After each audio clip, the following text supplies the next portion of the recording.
Первая катушка.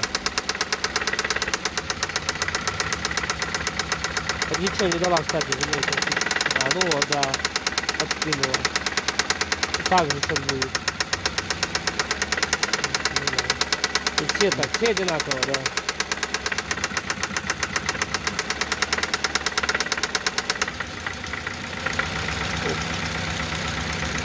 Что скажешь? А, вот стучит все равно. Ну смотри как. А? Четвертый котел, что ли, был? Во. Так а пропал на какой-то момент.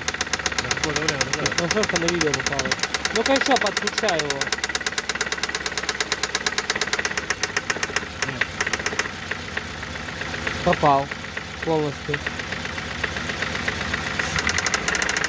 А это, ну, это в четвертом цилиндре, походу.